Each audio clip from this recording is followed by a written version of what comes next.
What's up, everybody? Welcome back to my channel. Today we're going to be doing a Evolving Skies update. This is a kind of piggyback off of the video I did about 2 weeks ago to the day, where I just kind of went into the historical prices of the Evolving Skies booster boxes and kind of discussed my thoughts on the kind of current market and where this is going. So in the last video, I kind of got into how I'm creating these projections. I'm really just pulling the average booster box price in a given day whenever I can get on here and update this and including it as a data point. And as we're going through here, I've been creating different projections for the short term. So specifically, this projection 4 includes all of the data from September 1st through today. So you can see here, these are the data points we're taking 9/1 through 10/25. And these are the projected prices over the next 4 months, basically 3 months, because we're already in November. So you're looking at a booster box evaluation of about $440 if we carry the current trajectory, which we're really not going to do because things are eventually going to slow down here. So if we look at everything from, I think this is through beginning of July. So over the last over the last 4 months, we're looking at probably a more realistic and more conservative average booster box price of $364. And that is projection using, data through July, all the way extrapolating it out through March of next year. So I think if we want to look at this from a longer term, more conservative approach, you can use more data, historically more data. And if you want to get even more conservative, you can go further back. But I thought that this was appropriate because this was right around the end of I would say, the impact from the last restock / reprint. This was kind of the bottom where we hit about $145. And then since then, it's been nothing but up. So kind of using all those data points, I think this is more realistic. I'm not going to say this is going to happen, but a reprint could happen at any time. But at this point, it seems like it's unlikely. But again, you don't know what you don't know. All we can do is kind of look at this based on the data we already have. And I would kind of, if I had to bet between the two, I would put my money in this basket more because it's more conservative and it takes into account more of the historical data. So what else I went into here, and I'll kind of show this sheet here for you guys and explain what's what, but I wanted to also take a look at outside of booster boxes. I wanted to take a look at 3-pack blisters and single packs. These are not the sleeved, these are just the unsleeved versions of the single packs. I wanted to look at quantity sold over the last 3 months, and I wanted to look at the cost per pack. So booster boxes, if we break that down to cost per pack, I'm taking the sale price and dividing that by 36 because we get 36 packs in a booster box. 3-pack blisters, self-explanatory. I'm taking the sale price, dividing that by 3. And then I'm comparing those two numbers that I just talked about to the sale price of these single packs. And that is what's plotted up here over the last 3 months. So from the beginning of August to today, we are showing the kind of the trajectory of booster boxes on a cost per pack basis, 3-pack blisters on a cost per pack basis, and then the single pack cost. Up here, and I will color code this differently if I make this similar video for next time, the orange is the single packs, gray is the booster boxes, and blue is the 3-pack blisters. So you can see here the 3-pack blisters carry quite the premium over the other two. This is pretty common and I would say holds true for many other sets, historical sets. It looks great. It's a good collector piece. You get some promos. Specifically, this is the Umbreon one, so it's going to carry even more of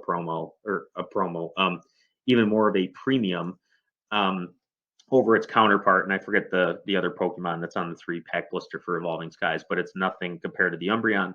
So you are going to pay a premium to carry that 3-pack blister. There's also fewer of them around, so the scarcity also plays a role here.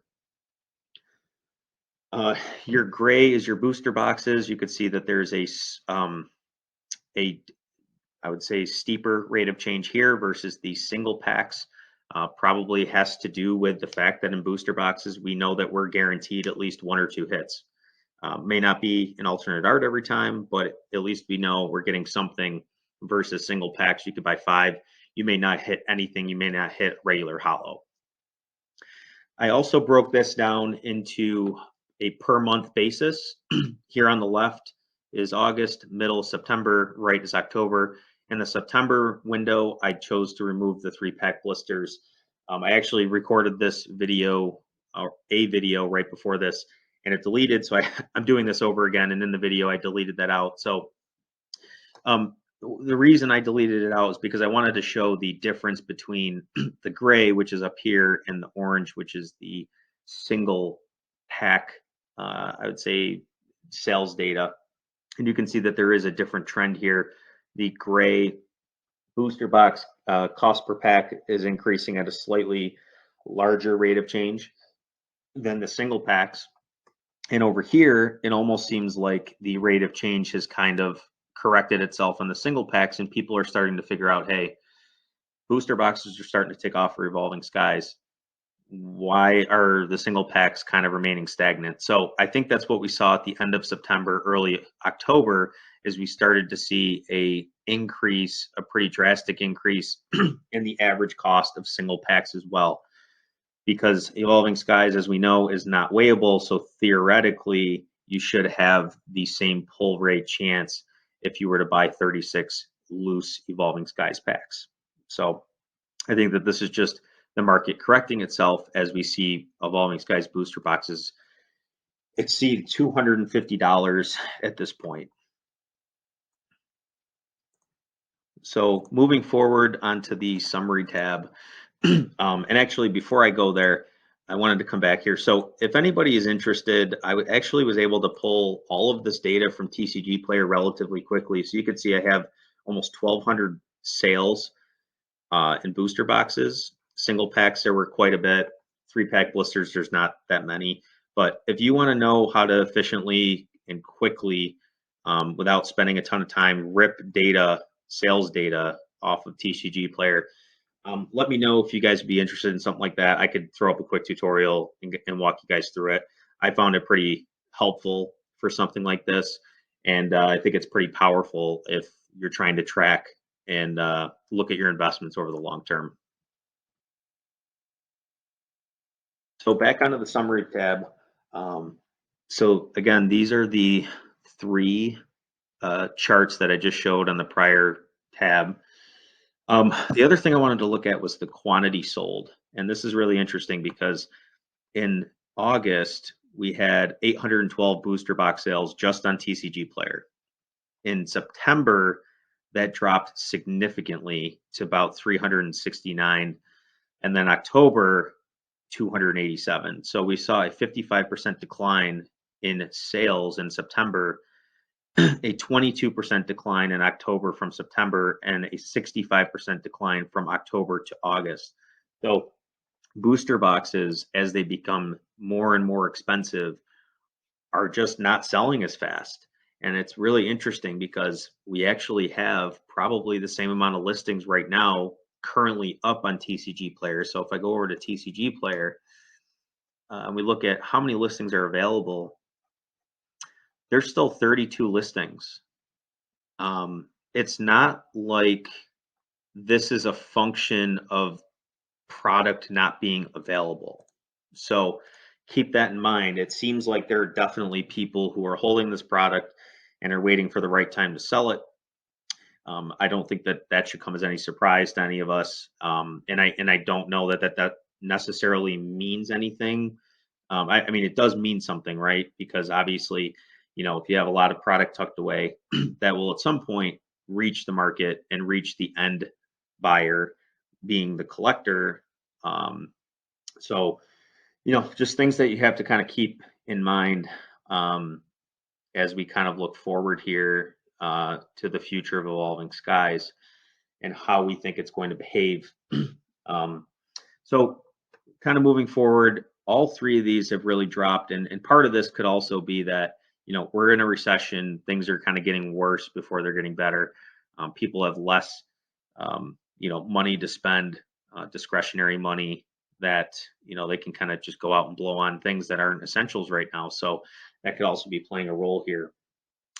And then single packs also saw a decline. I wouldn't say it was the same decline that we saw in booster boxes. I think booster boxes are king. The market kind of accepts that to be the case because of what you're guaranteed out of a box and the versatility of a box, whether it's buying and holding, opening it yourself, doing box breaks. There's a just a premium there that you're going to pay for booster boxes versus these other products. But singles took a decline. We saw about a call it 20 to 25% decline average from September to October, and even August to September. So it's been a kind of gradual, slow decline that's been consistent from month to month over the last 3 months. And just to kind of wrap this up, because I know we are getting to somewhat of a longer video here. I'll kind of go back to this. I really see this kind of longer term projection. When I say longer term, I mean incorporating more of the historical data to develop a future prediction. I think that this is more realistic, and this could even be an overshoot because at some point I think that this current trajectory that we're on right now, this is going to slow down. We're going to hit a plateau and maybe even retrace a little bit, if not for a little while, but before ultimately continuing to go up.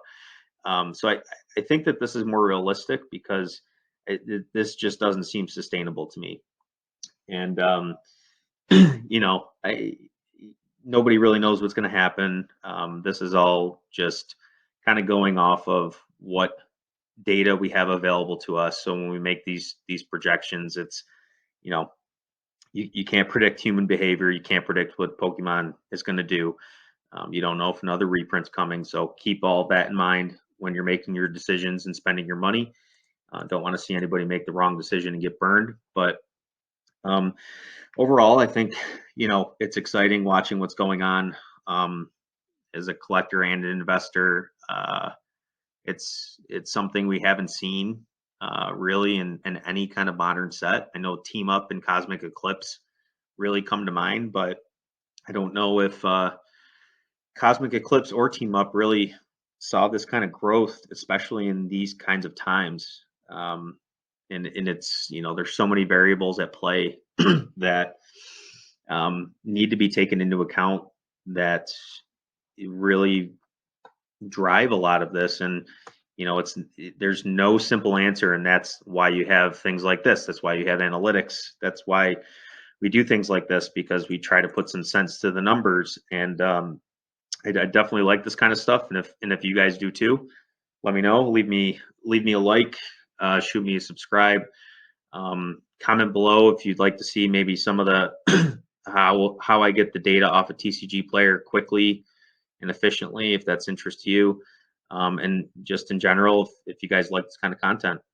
So if you're still around, thanks for sticking it out, and I'll see you guys next time. Thanks.